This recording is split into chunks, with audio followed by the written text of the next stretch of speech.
ఇది తెలంగాణ ప్రభుత్వం విడుదల చేసిన ప్రజాపాలన దరఖాస్తు అప్లికేషన్ ఫారం. కాంగ్రెస్ ప్రభుత్వం అమలు చేస్తున్న 6 గ్యారెంటీల లబ్ధిని పొందేందుకు ఈ అప్లికేషన్ ఫారంలో అడిగిన అన్ని వివరాలను కరెక్ట్గా నింపాల్సి ఉంటుంది.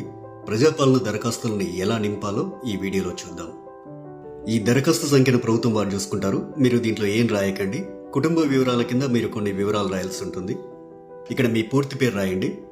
ఇక్కడ ఇంటి యజమాని స్త్రీ అయితే స్త్రీ అని టిక్ చేయండి, పురుషుడైతే పురుషుడి దగ్గర టిక్ చేయండి, ఇతరులైతే ఇతరుల దగ్గర టిక్ చేయండి. మీరు ఏ సామాజిక వర్గానికి చెందినవారో ఇక్కడ టిక్ చేయండి.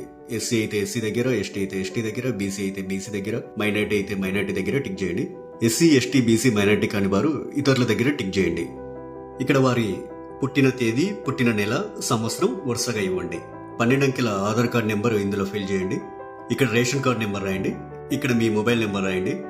వృత్తి దగ్గర మీరు చేసే వృత్తిని రాయండి. ఇక్కడ మీ కుటుంబ సభ్యుల పేర్లు, వారి వివరాలు తెలపాలి. ఇక్కడ పేరు, అతను గాని ఆమె గాని మీకేమవుతారో, తల్లి అయితే తల్లి అని, భార్య అయితే భార్య అని, కొడుకు అయితే కొడుకు అని, కూతురు అయితే కూతురు అని నింపండి. వారు స్త్రీ అయితే స్త్రీ అని, మగవారైతే పురుషుడని. ఇక్కడ వారి పుట్టిన తేదీ, పుట్టిన నెల, సంవత్సరం వరుసగా ఇవ్వండి. ఇక్కడ వారి ఆధార్ కార్డ్ నెంబర్ రాయండి. ఇలా మీ ఇంట్లో ఎంతమంది ఉంటే అంతమంది పేర్లు రాయండి. ఇక్కడ ఇక 2వ పేజీలో ఏం రాయాలో చూద్దాం. 10వ నెంబర్ దగ్గర మీ చిరునామా రాయండి. ఆధార్ కార్డులో ఉన్నట్లు మీ ఇంటి నెంబర్ ఇక్కడ రాయండి. మీ గ్రామం లేదా మున్సిపాలిటీ ఇక్కడ రాయండి. ఇక్కడ మీ వార్డ్ నెంబర్ రాయండి. ఇక్కడ మీ మండలం పేరు, తర్వాత మీ జిల్లా పేరు ఇక్కడ రాయండి. ఇప్పుడు అభయస్థం గ్యారంటీల సెక్షన్కి వద్దాం. గ్యారంటీల పథకాలు లబ్ధి పొందేందుకు మీరు ఏం చేయాలి, మీరు ఏ వివరాలు ఇక్కడ రాయాల్సి ఉంటుందనేది చూద్దాం. ఇక్కడ కావలసిన పథకాల లబ్ధి కొరకు మీరు టిక్ మార్క్ చేయాల్సి ఉంటుంది. మహాలక్ష్మి పథకంలో భాగంగా ఇక్కడ 2 పథకాలు ఉన్నాయి. మొదటిది ప్రతి నెల 2500 ఆర్థిక సాయం పొందేందుకు ఇక టిక్ మార్క్ పెట్టండి.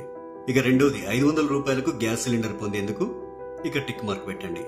500 రూపాయలకు గ్యాస్ సిలిండర్ సంబంధించి మీరు కొన్ని వివరాలు నింపాల్సి ఉంటుంది. మొదట ఇక్కడ మీ గ్యాస్ కనెక్షన్ నెంబర్ రాయండి. ఇక్కడేమో మీకు గ్యాస్ సరఫరా చేస్తున్న కంపెనీ పేరు రాయండి.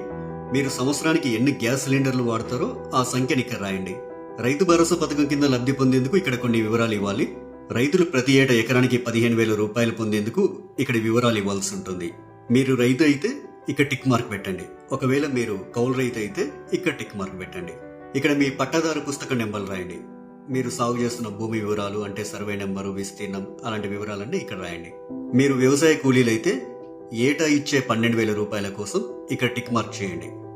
ఇక్కడ మీ ఉపాధి హామీ కార్డు నెంబర్ రాయండి. మరో గ్యారంటీ ఇందిరమ్మ ఇల్లు పథకం లబ్ధి కొరకు ఇక్కడ కొన్ని వివరాలు ఇవ్వాల్సి ఉంటుంది. ఇల్లు లేని అర్హులైన కుటుంబం వాళ్ళు ఈ వివరాలు ఇవ్వాలి. ఇంటి నిర్మాణం కోసం ఆర్థిక సాయం పొందేందుకు ఇక టిక్ మార్క్ చేయండి. ఇక అమరవీరులు మరియు ఉద్యోగకారులు 250 చదరపు గజాల ఇంటి స్థలం పొందేందుకు ఇక్కడ కొన్ని వివరాలు ఇవ్వాల్సి ఉంటుంది. మీది అమరవీరుల కుటుంబం అయితే ఇక్కడ టిక్ మార్క్ పెట్టండి. ఇక్కడ మీ కుటుంబంలోని అమరవీరుల పేర్లు రాయండి. వారు అమరులైన సంవత్సరం రాయండి. ఎఫ్ఐఆర్ నెంబర్ రాయండి. డెత్ సర్టిఫికెట్ నెంబర్ రాయండి. ఒకవేళ ఉద్యమకారులైతే మీరు తెలంగాణ ఉద్యమంలో పాల్గొన్నట్లయితే అవును అని ఉంది కదా, ఈ బాక్స్ దగ్గర టిక్ మార్క్ పెట్టండి. ఒకవేళ పాల్గొనకపోతే కాదు అనే బాక్స్ దగ్గర టిక్ మార్క్ పెట్టండి. అవును దగ్గర టిక్ మార్క్ పెట్టినట్లయితే కొన్ని వివరాలు రాయాల్సి ఉంటుంది. సంబంధిత ఎఫ్ఐఆర్ నెంబర్ మరియు సంవత్సరం ఇక్కడ రాయండి. ఒకవేళ జైలుకు వెళ్ళి ఉంటే ఆ వివరాలు ఇక్కడ రాయండి. ఇక్కడ జైలు పేరు రాయండి. ఇక్కడ స్థలం పేరు రాయండి. ఇక్కడ మీరు అనుభవించిన శిక్షా కాలం అంటే ఎన్ని రోజులు, ఎంత కాలం అనేది ఇక్కడ రాయండి. తరువాత గృహజ్యోతి పథకం. గృహజ్యోతి పథకం కింద ప్రతి కుటుంబానికి 200 యూనిట్ల కరెంటు ఫ్రీగా ఇస్తుంది కాంగ్రెస్ ప్రభుత్వం.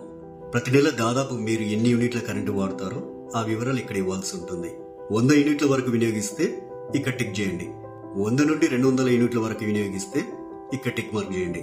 200 యూనిట్ల కంటే ఎక్కువగా ఉపయోగిస్తే ఇక్కడ టిక్ చేయండి. మీ మీటర్ నెంబర్ను ఇందులో రాయండి. చేయూత పథకం. ప్రతి నెల చేయూత పథకం కింద వృద్ధులకు 4,000 రూపాయలు, దివ్యాంగులకు 6,000 రూపాయలు ప్రభుత్వం ఇస్తుంది. మిమ్మల్ని దివ్యాంగులుగా గుర్తిస్తూ ప్రభుత్వం మీకు ఇచ్చిన సదరం సర్టిఫికేట్ నెంబర్ ఇక్కడ రాయండి. మిగతా వారు వృద్ధులైతే ఇక్కడ, గీతా కార్మికులైతే ఇక్కడ, డయాలిసిస్ బాధితులైతే ఇక్కడ, బీడీ కార్మికుల జీవన భృతి పొందే వాళ్ళైతే ఇక్కడ, ఒంటరి మహిళ జీవన భృతి పొందాలనుకునే వారు ఇక్కడ, వితంతు పెన్షన్ కోసం ఇక్కడ టిక్ మార్క్ చేయండి. చేనేత కార్మికులైతే ఇక్కడ టిక్ మార్క్ చేయండి. ఎయిడ్స్ వ్యాధిగ్రస్తులైతే ఇక్కడ టిక్ మార్క్ చేయండి. పైలేరియా బాధితులు ఇక్కడ టిక్ మార్క్ చేయండి. బీడీ టేకేదర్ జీవన భృతి వాళ్ళు ఇక్కడ టిక్ మార్క్ చేయండి.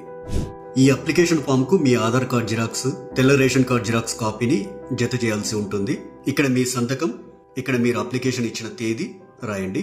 మీ ఊర్లో ప్రజాపాలన సదస్సులు పెట్టినప్పుడు ఈ అప్లికేషన్ ఫామ్ తీసుకెళ్లి వారికి ఇవ్వాలి. ఇక చివరిగా ప్రజాపాలన దరఖాస్తు రసీదు ఉంటుంది. ఇందులో మీ నుంచి దరఖాస్తు తీసుకునే అధికారి కొన్ని వివరాలు రాసిస్తారు.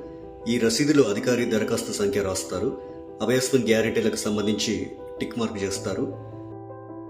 తదితర వివరాలన్నీ కూడా రాస్తారు. చివరగా అధికారి తన సంతకం చేసి మీకు రసీదునిస్తారు.